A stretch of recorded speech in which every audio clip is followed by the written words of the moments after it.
Hello and welcome to the class. Administrative law में आज हम doctrine of separation of power को पढ़ेंगे। तो जो सेपरेशन ऑफ पावर का जो सिद्धांत है इसको पढ़ना तो बहुत ज़रूरी है, इम्पॉर्टेंट है एडमिनिस्ट्रेटिव लॉ में। लेकिन ये किन की पावर्स के बारे में बात कर रहा है? ये बात कर रहा है गवर्नमेंट की पावर्स के बारे में। देखिए, एंशियंट टाइम में, पुराने वक्त में अलग अलग गवर्नमेंट हुआ करती थी। ऑटोक्रेटिक गवर्नमेंट हुआ करती थी, एरिस्टोक्रेसी होती थी, इसके अलावा मोनार्ची हुआ करती थी, डेमोक्रेटिक गवर्नमेंट भी हुआ करती थी और इसके अलावा थियोक्रेटिक गवर्नमेंट भी हुआ करती थी। Aristocracy, autocracy, monarchy, democracy, theocracy, तो अलग अलग तरीके की गवर्नमेंट पुराने टाइम में हुआ करती थी। जब हमने कहा अलग अलग तरीके की गवर्नमेंट हुआ करती थी, जैसे कि मोनार्ची या अरिस्टोक्रेसी की बात करें, तो वहाँ पर कुछ लोगों के हाथ में पावर आ गई और वो लोग अपने हिसाब से सारे काम करते थे। इसी तरीके से ऑटोक्रेटिक में तो एक ही पर्सन के हाथ में पावर आ गई। थियोक्रेटिक में धर्म के नाम पे काम चल रहा है। लेकिन जब हम डेमोक्रेटिक गवर्नमेंट की बात करते हैं तो वहाँ पर ये सिद्धांत लागू होता है। तो जो ये एप्लीकेबिलिटी है doctrine of separation of power की, वो डेमोक्रेटिक गवर्नमेंट के लिए ही है। आगे पढ़ेंगे तो समझ में आ जाएगा। देखिए, क्या कह रहे हैं कि गवर्नमेंट की पावर 3 तरीके की होती है: लेजिस्लेटिव, एग्जीक्यूटिव, जुडिकेटिव। लेजिस्लेटिव जहाँ कानून बनाया जाता है, व्यवस्थापिका। एग्जीक्यूटिव कानून का पालन कराया जाता है, कार्यपालिका। जुडिकेटिव न्याय किया जाता है, न्यायपालिका। पुराने समय में, जैसे अगर मैं इंडिया की ही एग्जाम्पल लूँ, मोनार्च हुआ करते थे, राजा महाराजा हुआ करते थे, तो वो सभी काम खुद ही कर लिया करते थे। जैसे राजा विक्रमादित्य, वो अपने न्याय के लिए बहुत फेमस थे, यानी वो दंडाधिकारी खुद ही थे। दंडाधिकारी तो थे, ये तो उनका एक काम हुआ, मगर कानून भी वही बनाते थे, कानून का पालन भी वही कराते थे।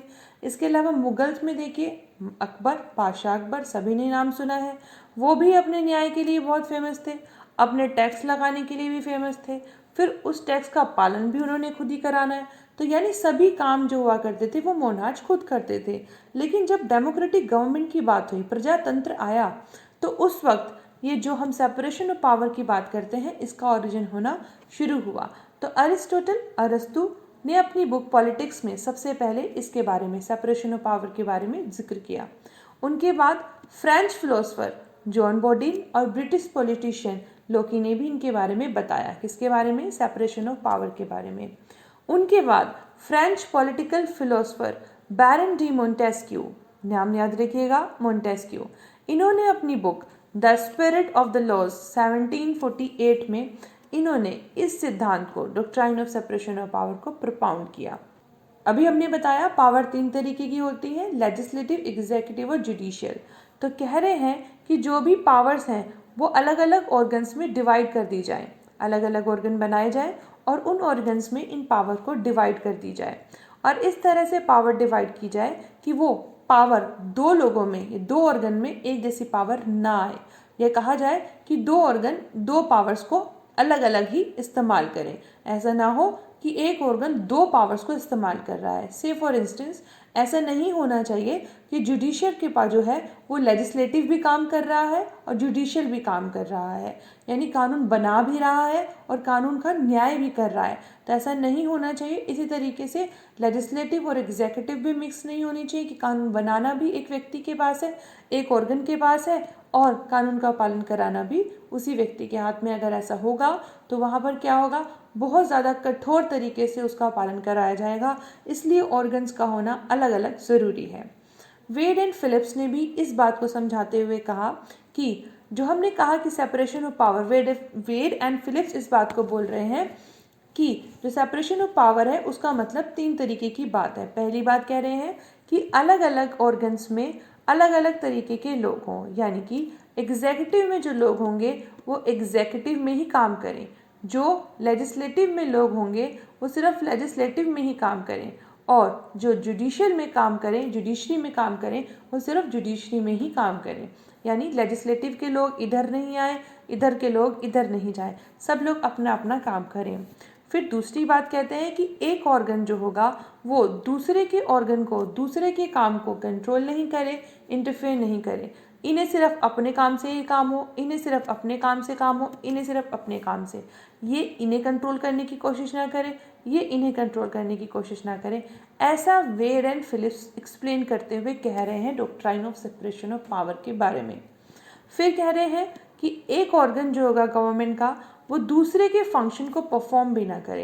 यानी अगर लेजिस्लेटिव के लोग हैं, अलग अलग उन्हें बांट दिया गया है कि आप लेजिस्लेटिव के हैं, आप एग्जीक्यूटिव के हैं, आप जुडिशरी के हैं, तो आप अपना अपना ही काम कीजिए, दूसरे के काम करने की कोशिश मत कीजिए। ऐसा doctrine of separation of power कहता है। अब आप बोलेंगे मैं बार बार इस चीज़ को क्यों बोल रही हूँ कि ऐसा doctrine of separation of power कहता है। इसलिए कह रही हूँ क्योंकि जो doctrine of separation of power है वो थ्योरी में तो हम पढ़ रहे हैं कि अलग अलग फंक्शन करना चाहिए, अलग अलग होना चाहिए, पर अगर हम आगे में पढ़ेंगे तब आप देखिएगा इनकी फंक्शन ओवरलैपिंग करते हैं। ओवरलैपिंग करने के साथ साथ एक दूसरे में इंटरफेरेंस भी करते हैं। तो प्योर जो फॉर्म है doctrine of separation of power का वो वर्ल्ड वाइड किसी भी कंट्री में नहीं मिलता है।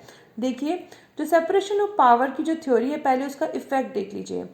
जो इसका इफेक्ट रहा वो एडमिनिस्ट्रेटिव लॉ में बहुत ज़्यादा रहा, उसकी ग्रोथ में इसने बहुत हेल्प किया और गवर्नमेंट की फंक्शनिंग में भी इस थ्योरी ने बहुत हेल्प किया। आगे इस थ्योरी ने बहुत ज़्यादा इंग्लिश पॉलिटिशियंस को, अमेरिकन जूरिस्ट को अट्रैक्ट किया। इसके अलावा इस थ्योरी ने कहा if the legislative, the executive and judicial function were given to one man there was an end of personal liberty. जो मैंने भी स्टार्टिंग में ही बताया कि मोंटेस्क्यू का कहना था कि अगर अलग अलग लोगों को अलग अलग काम नहीं दिए गए तो पर्सनल लिबर्टी नहीं रहेगी। अब देखो इस थ्योरी के डिफेक्ट्स क्या हैं। सबसे पहली बात हिस्टोरिकल अब्सर्डिटी यानी इरेशनैलिटी। कैसे इरेशनैलिटी? कैसे? मोंटेस्क्यू ने थ्योरी को बेस बनाया था ब्रिटेन का कॉन्स्टिट्यूशन, और जिस सेंचुरी में ब्रिटेन के कॉन्स्टिट्यूशन को इस थ्योरी का आधार बनाया गया था, उस थ्योरी को आधार बनाते हुए जो कॉन्स्टिट्यूशन लिया गया, मीन्स ब्रिटेन का कॉन्स्टिट्यूशन लिया गया, उस वक्त उस कॉन्स्टिट्यूशन में अपने आप में सेपरेशन ऑफ पावर नहीं था। मीन्स वहाँ जुडिशियल, एग्जीक्यूटिव और जो लेजिस्लेटिव थी वो अपना अलग अलग काम नहीं करते थे, अलग अलग ऑर्गन, ऐसी कंसेप्ट नहीं था। क्योंकि हमने पहले भी ये बात को पढ़ा कि मोनार्ची हुआ करते थे, और इवन इंग्लैंड में तो अब भी राज्य जो है वो रानी का चलता है, दूसरी तरफ प्राइम मिनिस्टर डेमोक्रेटिक भी चलता है। तो उस वक्त तो मोनार्ची चलता था, तो जो उसका बेस था थ्योरी का वही अब्सर्ड है, वही इरेशनल है। दूसरा उन्होंने कहा डिवीज़न ऑफ फंक्शन, कि फंक्शन को जो है डिवीज़न कर दीजिए, ओवरलैपिंग नहीं होनी चाहिए। बट मैंने अभी बताया प्रैक्टिकली ऐसा नहीं होता। जैसे अगर हम बात करें, इंडिया का एग्जाम्पल लो, लेजिस्लेटिव ने कानून बना दिया, क्या वो जो एग्जीक्यूटिव होती है उसके ऊपर किसी तरीके का कंट्रोल नहीं करता है उस कानून को पालन कराने के लिए? खुद सोचिएगा और इस बात को आंसर भी खुद ही दीजिएगा। फिर practical difficulties in the acceptance of this doctrine. Again अगर हम ऐसा करें कि लेजिस्लेटिव अपना काम ही करे, एग्जीक्यूटिव के काम में इंटरफेरेंस ना करे, एग्जीक्यूटिव अपना काम ही करे, तो क्या ऐसा हमेशा पॉसिबल है? क्या ऐसा एक्चुअल में पॉसिबल होगा कि लेजिस्लेटिव ये देखे ही नहीं एग्जीक्यूटिव अपना काम कर रहे हैं कि नहीं, एग्जीक्यूटिव ठीक से पालन करा रहे हैं कि नहीं, कोई कंट्रोल ही नहीं है, तो क्या हो पाएगा ठीक से काम? या अगर जुडिशियल हम बात करें, जुडिशरी की अगर बात करें, तो जुडिशरी को सिर्फ उनके पास केस आ रहे हैं, उन्हें वो डिस्कस करना है, क्या कानून बनाया गया उसकी रेशनैलिटी है या नहीं। अगर जुडिशरी खुद से इस चीज़ को नहीं देखती तो क्या कानून व्यवस्था बनी रह जाएगी? तो डिफ़िकल्टीज़ हैं इस डॉक्ट्राइन को एक्सेप्ट करने में। फिर जो वेलफेयर स्टेट का कॉन्सेप्ट है, पहले जो बात करें जब ये सेपरेशन ऑफ पावर आया था उस वक्त सोशलिस्ट स्ट्रक्चर फॉलो होता था, कहीं पे कैपिटलिस्टिक स्ट्रक्चर फॉलो होता था, लेकिन अभी कॉन्सेप्ट वेलफेयर स्टेट की आ गई। तो वेलफेयर स्टेट में तो हर एक ऑर्गन को अपने जो उनका दायरा है, जो उनका स्फीयर है, उस दायरे से बढ़ के काम करना है। तो वेलफेयर स्टेट की कॉन्सेप्ट में ये जो सेपरेशन ऑफ पावर है वो कहीं ना कहीं फिट नहीं बैठता। ऑर्गेनिक सेपरेशन, डी वासु कहते हैं एसेंशियल फंक्शन को तो एक दूसरे का नहीं लेना, बल्कि इंसिडेंटल फंक्शन परफॉर्म कर सकते हैं। जैसे अगर कोई कानून के बारे में कोई मुद्दा आता है जुडिशरी के सामने, तो बिल्कुल इस चीज़ पे हमें पता है कि जुडिशरी जो होती है वो उसके ऊपर राय भी देती है, और कानून की वास्तविकता, कानून की जो एप्लीकेबिलिटी है वो होगी या नहीं है, उस चीज़ के बारे में जुडिशरी के हाथ में पावर भी है। तो तो ये हमें अच्छे से पता है।